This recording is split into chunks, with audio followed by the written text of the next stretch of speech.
सभी राजनीतिक दल अपना काम नहीं कर रहे हैं। नफरत की भावना बढ़ रही है। ये नफरत ही सारी चीज़ों की जड़ है। नफरत है दलित और ब्राह्मण में, नफरत है बैकवर्ड और अपर क्लास में, नफरत है हिंदू मुसलमान में। ये जो हर वर्ग नफरत में फैल रहा है, इसको खत्म करना है। जनता कितना विकास साल में कांग्रेस ने बिगाड़ दिया, बीजेपी आई है बचाने आप लोगों को। नहीं मोदी जी तो आपको मेरे प्यारे भाइयों और बहनों कहते हैं। जभी तो कोई ना कोई एमएलए है, ना कोई एमपी है, ना कोई मंत्री है, जभी तो यही तो विकास है। नमस्कार, मैं ज्योति आप सभी का नेशनल दस्तक पर स्वागत करती हूँ। दरअसल इस वक्त मैं जंतर मंतर पे मौजूद हूँ। बिना कुछ कहे सीधा पोस्टर की तरफ रुख करिए। देखिए यहाँ पर क्या लिखा है, सद्भावना बढ़ाओ देश बचाओ यात्रा। अब एक भारत जोड़ो की तरह एक और यात्रा है जहाँ कहा जा रहा है सद्भावना बढ़ाओ। सद्भावना नहीं है। ऐसा है कि ये जो यात्रा है सब सारी, ये डॉक्टर जीजी पारिक 99 साल के हैं और उन्होंने बम्बई में 9 अगस्त को घोषणा किया था कि सभी राजनीतिक दल अपना काम नहीं कर रहे हैं। नफरत की भावना बढ़ रही है। ये नफरत ही सारी चीज़ों की जड़ है। तो लोग जो कौन फैला रहा है नफरत? कुछ लोग हैं इस देश में जो नफरत फैला करके सत्ता को काबिज हो गए हैं। नाम लीजिए जरा कुछ लोगों का। भारतीय जनता पार्टी के लोग, नरेंद्र मोदी के लोग, ये सब के सब समाज में नफरत फैला करके, आरएसएस के लोग नफरत फैला करके सत्ता को काबिज हो गए हैं। और सत्ता पे काबिज तो उन्हें जनता ने किया है, लोकतंत्र ने किया है। तो लोकतंत्र ने इसलिए किया है कि लोगों को झूठ और अफवाह फैला करके उनका दिमाग बदल दिया गया है। उस नफरत को हटाना है। बीजेपी नफरत फैला रही है। बिल्कुल विकास का नारा लेकर चल रहे हैं। कौन सा विकास हो रहा है? सारा नफरत ही फैला है। महिलाओं का विकास है, बुजुर्गों का विकास है, किसानों का विकास है। कोई विकास नहीं हो रहा है। अगर लोग मिलजुल के नहीं रहेंगे तो समाज नहीं बनेगा। सबको मिलजुल के नफरत है दलित और ब्राह्मण में, नफरत है बैकवर्ड और अपर क्लास में, नफरत है हिंदू मुसलमान में। ये जो हर वर्ग नफरत में फैल रहा है, इसको खत्म करना है। जनता आपस में लड़ रही है तो सरकार को काहे दोष दे रहे हैं? जनता नहीं लड़ रही है, सरकार लड़ा रही है जनता को। सरकार क्या कह दिया उन्होंने कि आपस में लड़ी है? आइए जरा, क्या कहना चाहेंगे? क्या नाम है आपका? जी, मेरा नाम मौलाना नसीम अहमद फारूकी है। अच्छा मौलाना, देखिए इनका एक पोस्टर में फोटो भी लगा हुआ है। बाकायदा बात करना चाहूंगी, बताइए जरा, सद्भावना नहीं बढ़ रही है? सद्भावना बिगाड़ी जा रही है। नफरत का जहर घोला जा रहा है पूरे देश में। जो प्यार मोहब्बत था उसको जो है उस ताने बाने को बिखेरा जा रहा है। जबकि हमारे बुजुर्गों ने, हमारे पुरुषों ने, हिंदू मुस्लिम सिख ईसाई सभी जो है अंग्रेज़ों की गुलामी से निजात पाने के लिए तो मोदी जी भी तो यही कह रहे हैं, हिंदू मुस्लिम सिख ईसाई आपस में भाई भाई। हाँ, लेकिन वो तो विश्वास लेकर के विश्वासघात बोल रहे हैं। क्या बात कर रहे हैं? विकास के नाम पर विनाश कर रहे हैं। आज पूरे मुल्क में, पूरे देश में तिराही मची पड़ी है। आज क्या ज़रूरत पड़ी है कि जो 300 पूरे मुल्क में जो है 300 टोलियां जो है पूरे देश में जो है सद्भावना बढ़ाने के लिए घूम रही हैं, बात कर रही हैं। आज आपके जंतर मंतर पर क्यों इतनी भीड़ हो रही है? किस वजह से? आज युवा बेकार है। किसी की तो हमारा देश सुरक्षित हाथों में कहा जा रहा है। लेकिन हमें दुख और अफसोस की बात है कि पंजाब से उन्हें अपनी जान बचा करके, और उन्हें खुद संदेश देना पड़ा कि मैं खैरियत से जान मेरी बच गई, पंजाब से वापस आए।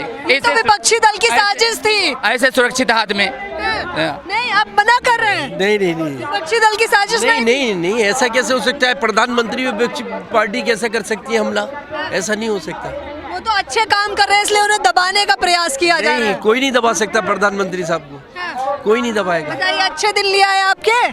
दिन अच्छे अगर आते तो धरना प्रदर्शन पे नहीं आते, हम यहाँ नहीं आते जंतर मंतर पर। अच्छे दिन नहीं आए तभी तो हम लोग सब इकट्ठा होकर एक आवाज़ उठा रहे, हिंदू मुस्लिम सब एक साथ ही आवाज़ उठा रहे। तोड़ कौन रहा है आपस में लोगों को? लोगों को इस वक्त मौजूदा सरकार का ये रणनीति है जो सब कुछ भारत में हो रहा है। अच्छा, कौन सी रणनीति तोड़ रही है? बताइए। आपस में दिलों को इतना जुदा कर दिया कि एक दूसरे का बहुत ज़्यादा नफरत से देख रहे हैं। अलग अलग खड़े हो गए। जब भारत में जो पहले कभी नहीं हुआ वो आज हो रहा है, एक दूसरे का दुश्मन बन चुका है। भारत में पहले कभी विकास नहीं हुआ, इसलिए आज विकास हो रहा है। भारत में तो विकास पहले हुआ था, तभी तो भारत मौजूद है।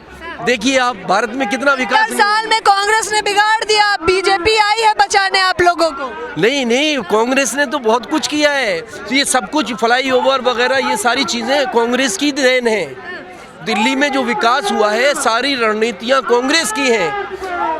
ये सरकार तो उसे भुना रही है। अच्छा, ये भारत जोड़ो यात्रा का समर्थन तो नहीं कर रहे हैं आप? हाँ नहीं, क्यों नहीं, कैसी बात कर रही है, हम साथ चल रहे हैं, उनके साथ चल रहे हैं। नहीं, हमारा देश की जनता को जगाने का, देश की जनता को जो है कि जागरूक करने का हमारा अपना प्रोग्राम है कि देश की जनता जागे। युवा अलग परेशान हो रहे हैं, एम्प्लॉयमेंट अलग परेशान हो रहे हैं। सारे लोग जो है आज कोई भी तो अपने आप को सुरक्षित नहीं महसूस कर रहा है। धरने पर अपनी रोटी के लिए क्या नाम की लाठियाँ मिल रही हैं, बजाय रोटी के लाठी मिल रही है, बजाय जो है रोज़गार के लोगों को जो है डंडे मिल रहे हैं। आज हमारी बहन इतना प्रदर्शन तो कांग्रेस के राज में भी होता था, अनोखा क्या है? होता था, लेकिन कभी ज़रूरत से होता था। आज तो जो है हमारी जो मौजूदा सरकार वो एडॉप्ट कर रही है। जैसे दूसरे के बालक को लोग गोद ले रहे हैं, ऐसी मौजूदा सरकार जो है पिछली सरकार के की हुई कामों को एडॉप्ट करके फीते काट रही है, एडॉप्ट कर रही है। मोदी जी तो आपको मेरे प्यारे भाइयों और बहनों कहते हैं। जभी तो कोई ना कोई एमएलए है, ना कोई एमपी है, ना कोई मंत्री है। जभी तो यही तो विकास है, मुस्लिम वर्ग का यही तो विकास है। यही इसी को विकास कहा जा रहा है। सबका विश्वास लेकर के विश्वासघात करने के तो अजीब तरीके हैं ये। विश्वास सबका विकास, सबका विनाश, सबका सबका विश्वासघात, ये हो रहा है आज। कह रहे हैं सबका विश्वासघात हो रहा है। कितना सहमत है इनकी बातों से? विश्वासघात तो हो रहा है। इनकी बातों में आ गए आप भी? हाँ बिल्कुल आ गया। आप बताइए, नहीं हो रहा है तो बताइएगा आप। कारण बताइए, ऐसा ये सच क्यों कह रहे हैं, क्या लग रहा है? क्या भाई देखिएगा, विश्वासघात का बात ऐसा है कि अगर लोगों को कुछ हमारी बेसिक जरूरत जो है ना, वो सिर्फ हमारी रोटी है और हमारा रहन सहन, उससे ज़्यादा हमको कुछ नहीं चाहिए।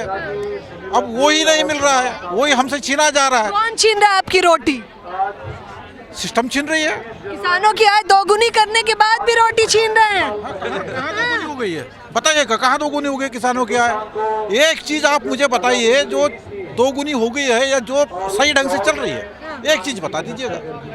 मैं आपको बताती हूँ, कृषि मंत्रालय और परिवार कल्याण जो पहले 1,18,000 करोड़ इन्वेस्ट करता था, वो 1,24,000 करोड़ इन्वेस्ट कर रहे हैं। ये आंकड़ा है, उससे क्या फर्क पड़ता है? कह रहे हैं यही आंकड़ा तो विकास पे क्या फर्क पड़ता है? पैसा किसके पास में जा रहा है, इससे फर्क पड़ता है।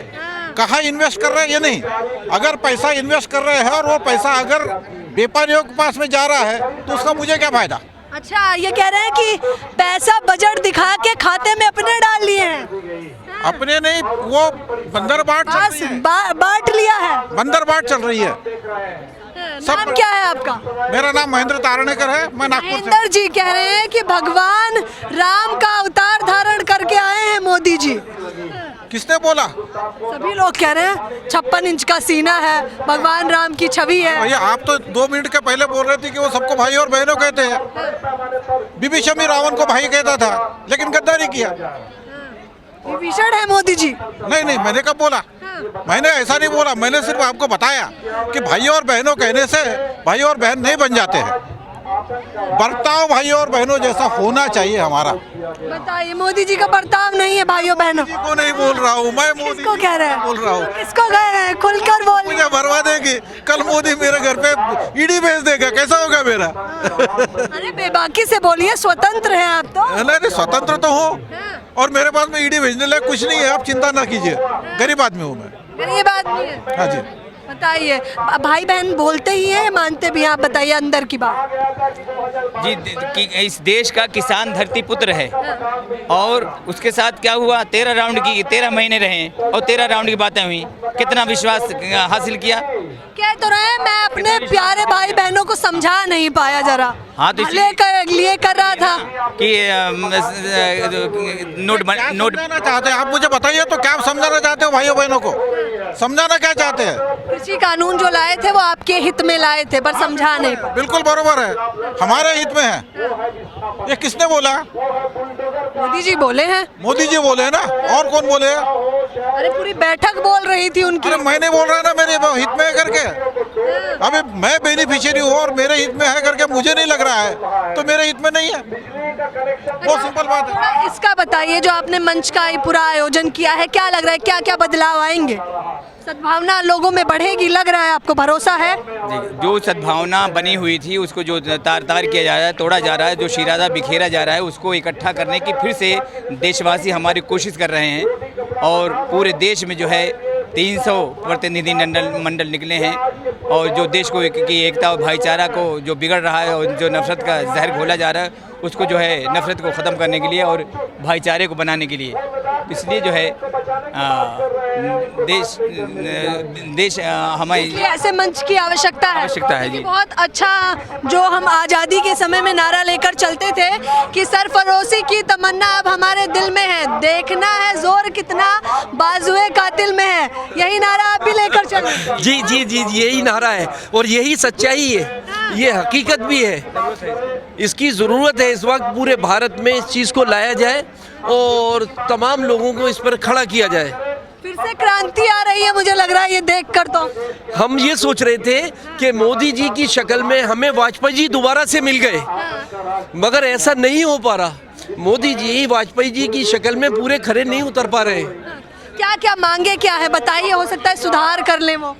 देखिए हमारे कहने से सुधार नहीं कर सकते, पूरा भारत पुकार रहा है तब नहीं सुन पा रहे हैं हमारे प्रधानमंत्री मोदी साहब, तो हमारे एक के कहने से कैसे सुन लेंगे? मन की बात समझ लेते हैं, वो मन की बात करते हैं आप लोगों से। मन की बात तो करते हैं मगर पूरी तरीके से उसे काबू में नहीं ला पा रहे क्योंकि उनके जो साथ वाले हैं उन्हें काम नहीं करने दे रहे। मतलब मोदी जी अच्छा काम कर रहे हैं, मोदी जी तो प्रयास करते हैं मगर वो काबू नहीं पा रहे। उनके जो साथ वाले हैं अभी बार बार बीच में आ जाते हैं, जिसकी वजह से मोदी जी पर ही सारा बुराई का ठीकरा फोड़ दिया जाता है। है। बाकी अच्छे आदमी है मोदी, बढ़िया आदमी है तभी तो लाया गया है, मगर वो वाजपेयी जी की जगह नहीं ले पा रहे अभी तक। वाजपेयी जी तमाम सारे समाज के लिए लेकर चल रहे थे, वाजपेयी की जगह वो लेना ही नहीं चाहते, वो अपनी छवि बना रहे हैं। नहीं वो ठीक है, अपनी छवि सबको बनानी चाहिए, मगर अपनी छवि के चक्कर में आके कहीं ऐसा ना हो जनता को ही नष्ट कर दिया जाए। नष्ट कर दिया।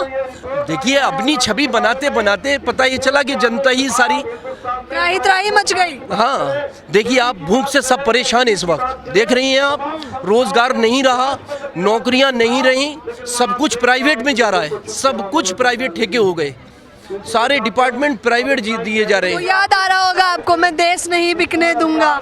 अब वो तो सब कुछ याद आ रहा है, मुस्कुरा रहे हैं आप। बस देश तो अब देश में बचा ही क्या है। मैं देश नहीं बिकने दूंगा ये नारा एकदम बरोबर था, बस उसके आगे की बात उन्होंने नहीं बोली, मैं बेचूंगा, वो आगे की बात थी वो उन्होंने नहीं बोली। उनकी पूरी सभी बातें जो होती है वो उसमें एक छोटी सी बात छूट जाती है।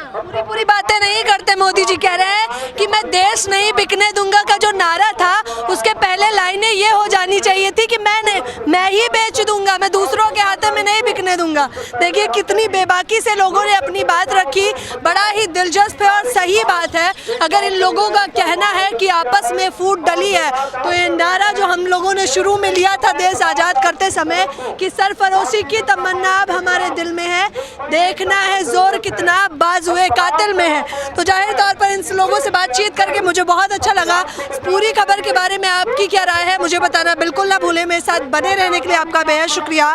कैमरा पर्सन आशीष के साथ ज्योति यादव, नेशनल दस्तक। नेशनल दस्तक की आपसे गुजारिश है कि अगर इसको बचाना चाहते हैं तो नेशनल दस्तक को सब्सक्राइब करने के लिए रेड कलर के सब्सक्राइब बटन को दबाएं, फिर बेल आइकन की घंटी दबाएं। नेशनल दस्तक को बचाने के लिए बहुत जरूरी है कि हर खबर को शेयर करें, लाइक करें, कमेंट जरूर करें।